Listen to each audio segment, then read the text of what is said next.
There is an epidemic of immaturity among us. So I'm putting this song out tonight called Earth, and it's literally got 30 of the biggest artists in the world on it, and every artist plays a different animal and sings like Justin Bieber's a baboon, Ariana Grande's a zebra, Ed Sheeran's a koala bear. I could do that 30 times over. Yeah. And it's all about like saving the earth. There's an environmental crisis going on right now. So, I mean, honestly, when I started making this song, I didn't really know the details or the facts at hand.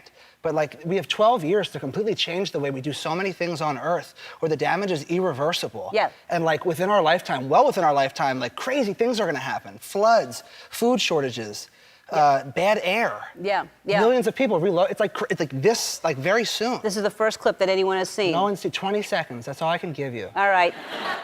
Here you have an adult making a children's cartoon about saving the environment. Of course, no feasible solutions are offered. He admits he didn't even know anything about the topic before deciding to make the video, but another childish brat told him the world is going to end in 12 years. Adults should laugh at such naivety. His uncertainty in himself, his softness in his speech, his timidity in thought and knowledge on the topic at hand. He doesn't know much, and that's okay. We don't expect children to, but it's endearing that he's worried about it. The women in the audience awe at the little child who cares about the environment with a good heart. But he's not a little kid, he's a man. But this is the leftism that we're talking about, the left-wing path that has led its followers down a childish mindset, and now the infantile mind of the Democrat is abundant. So outlandish cartoons, songs, celebrities, and talking animals are how to get things done. It may seem like it's targeted towards children, and it is. The left has always targeted children to indoctrinate them while they're young and malleable, to mold them while they're young and unable to challenge the stupidity being pushed upon them, and capitalizing on the appeal to authority of adults, who then shield them from the harsh reality until the cement dries. That's important to Democrats for sure. However, it is a bit strange that a propaganda video about environmentalism must feature a man getting aroused over a woman, references to male and female orgasms, drug references, and F-bombs. But it's not just for kids, it's for all Democrats, young and old, who share a similar childlike mind. Left-wing thought is for children of all ages, even adults. Their entire audience is stuck in a childlike state. Their youthful imaginations are vivid and run wild throughout television, film, music, art, media, etc. It is no coincidence that the industries reliant on imagination are dominated by this group. Imagination is their guide. A child can be very convinced that there really are monsters under their bed, or for the adult children of the left, the monsters are everywhere. They are even inside us, dormant or latent white supremacy or unconscious bias, undetectable by us, but only Democrats can sense it and tell us how to rid ourselves of it. Infantile thinking is the default for today's Democrats, so it shouldn't come as a surprise that its spokesmen are ignorant, timid, beta male adults, or even actual children themselves. Adult Democrats now look at childish ignorance and stupidity and revere it, whether it's David Hogg giving speeches about politics, feminists getting insights on abortion from children, or climate activists who, for whatever reason, should be the ones to guide the energy industry across the world.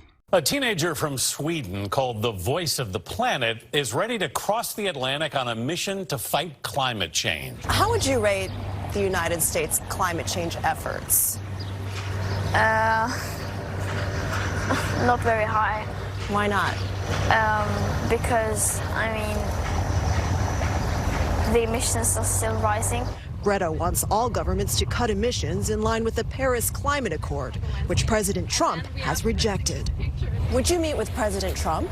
Why should I waste time talking to him when he, of course, is not going to listen to me?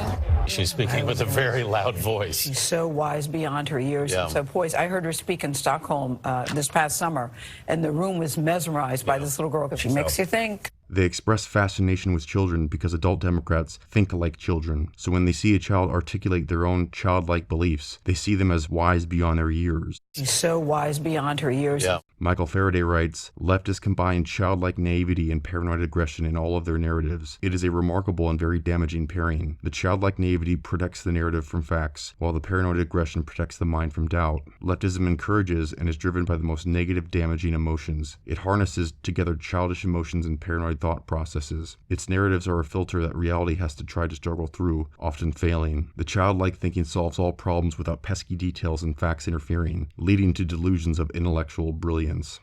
As a kid, you don't really have a full concept of the consequences of actions.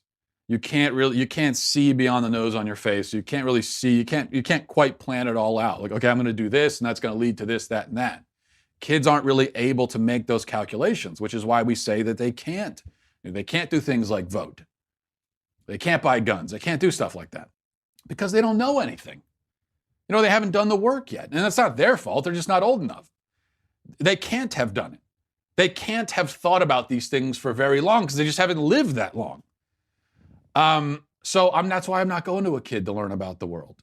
A kid isn't going to teach me things about science and politics and whatever else. The renaissance of children minds inside adults is everywhere around us, and since we're all supposed to think like children, we shouldn't have any problem when people behave like children either. We've all seen the hysterical children on college campuses, screaming, crying, and chanting, and repeating meaningless platitudes with no ability to defend their positions, and working diligently to keep it that way. They cannot even handle opposing opinions or foreign viewpoints without breaking down into a pile of tears. Children have extreme emotional ranges. Babies cry when they get hungry. Little kids may throw tantrums and cry when they get upset. But as one gets older, that emotional range tends to become more narrow. A 6-year-old child and a 60-year-old CEO won't react to problems the same way. The 6-year-old lacks the experience and maturity, and his underdeveloped brain is over-reliant on his emotions. Adults that are fully developed possess enough life experience to be able to address problems without completely losing their composure. He understands that this is part of life, but this type of maturity, this poise, the ability to suppress or control such extreme emotions, to stop and allow your reason to overrule those primitive emotional instincts, is the complete opposite approach of today's left. These children have been so protected via political correctness from anything that makes them uncomfortable that they are now 20-somethings who are emotionally handicapped. They haven't developed the faculties of normal adults to handle confrontation. When people can't control their own emotions, they need to work to control others' behaviors. The child kicks, stomps, rips up, and tears down what it doesn't like. You cannot display or promote what I don't want you to. They must force others to do what they want, eat what they want, or pass laws they want. With childlike mindsets comes childlike arguments, childlike hysteria, childlike demands, and childlike expectations. Once upon a time, it was considered unacceptable for adults to defecate or urinate in public. We wouldn't arrest a potty training child who did this. After all, it's a child who's learning. But in cities like San Francisco, Seattle, and Austin, we shouldn't demand such maturity from adults. Go ahead and pee wherever you want. They are outraged that Republicans don't want to provide taxpayer-funded public assistance for legal immigrants. Why should we expect people to take care of themselves? What monsters are Republicans to expect adults to be able to support themselves? We must provide for the left's constituents because no matter their age, they are children who need to be cared for and loved. Nobody wishes people to be poor. Nobody wishes for healthcare to be expensive. We all want people to be prosperous, but adults sometimes have to choose between two undesirable outcomes. That's part of being an adult. An adult looks at the immigration system and acknowledges that we can't just let everyone in just because they want to come in, or because they have kids, or because they're from a poor country. We're 21 trillion in debt as it is, but these difficult and uncomfortable choices are the choices the left avoids. They just want to be a kid and everything will be fine. Like an unsupervised child in a candy shop, pleasure should have no limits or restrictions on it. If it feels good,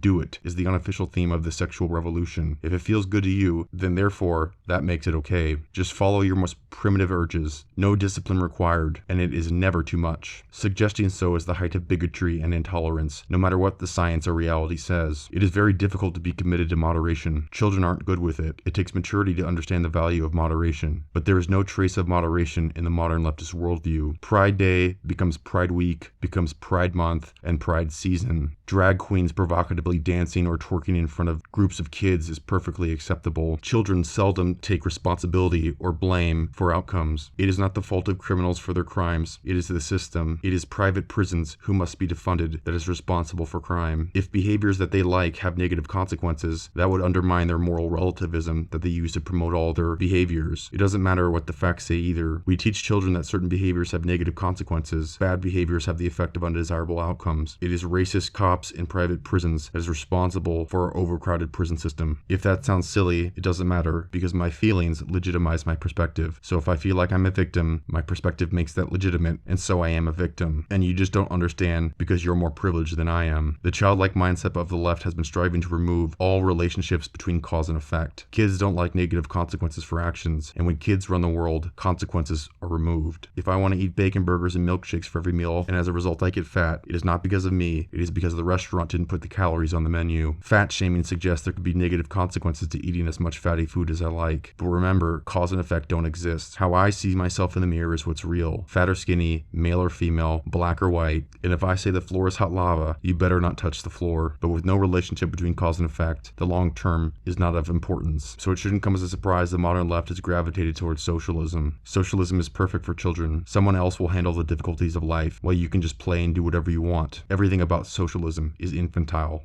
So they have created a generation that does not think like adults. The idea of socialism is appealing to people who do not have a long-term time horizon and cannot foresee the harm it will do. It is appealing to people who do not have memories and are not willing to learn about the massive killing of Cambodia and Russia. And it is appealing to people who lack adult willingness to think carefully about their actions. And I think that it is this perennial infantilism that is causing a continued interest in socialism. The types of pesky details normal adults would be interested in, like, how are you going to pay for that, are of no concern. Few children are overly concerned with how to pay for that new shiny toy. Food and shelter are provided and money just seems to show up. Children have little interest in where the money comes from or how adults pay for things. Those are the pesky details that are not of interest. Today's Democrat children have the same contentment with ignorance of how to pay for things. Only in a childlike mindset can there be applause when Democrats call for open borders and free healthcare and free college and childcare and reparations and more. An adult quickly recognizes that opening our borders with free healthcare would enable every sick person in the world to walk right in and be taken care of free of charge. Where's that going to go? People just know that makes no sense. They're pushing it so far. This is what they always do. They're pushing it so far to where you have to be insane to believe it. Or a zombie. Who wants free healthcare for illegal aliens? You mean the other 7 billion people? They all come here for heart transplants? What are you talking about? It would be a very bad idea. What's the waiting list for a liver transplant when you're up against 7 billion other people? 8,000 years? What a joke. What was the other crazy thing they all put up their hands for? Oh yeah, men who need abortions.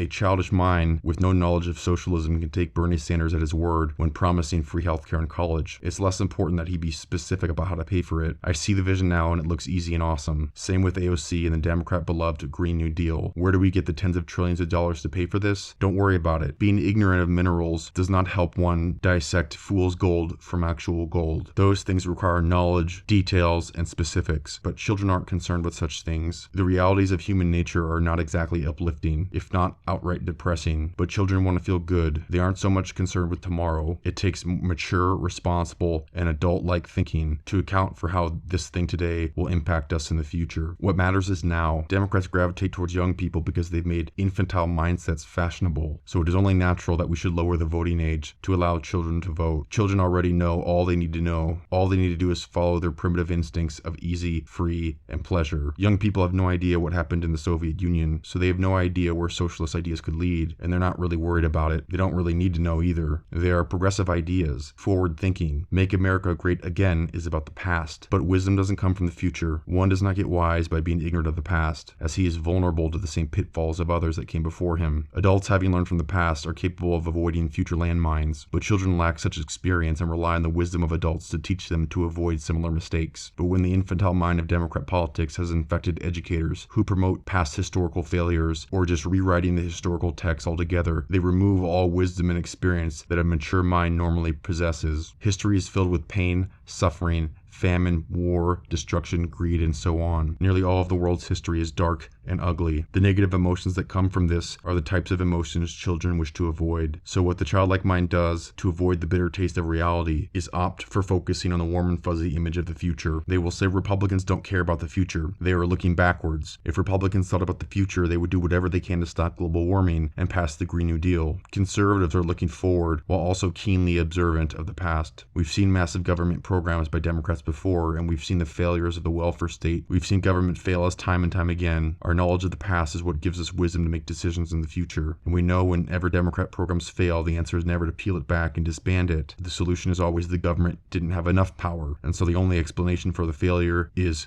give us more, and then it will be solved. Mark Tapson writes, leftism attracts people who cling to their youthful utopian delusions of societal perfection. Conservatism attracts people grounded in the reality of human nature and of life experience. Leftism stems from passionate, if not obsessive idealism, regardless of the fact that their ideals ideals wreak widespread destruction and a lust for the power necessary to enforce those ideals. Conservatism stems from an acknowledgement of our fallen and imperfect nature and a wariness of power, both of which come with maturity. And maturity is not what the left has, and certainly not what they encourage. We smile at children's simplified thinking, their youthful naivety. Children aren't insistent on details either. You can simplify your answers for them. But the Democrat mind is a childlike mind, and in order to vote Democrat, we must return to an infantile-like state. She's so wise beyond her years. Yeah.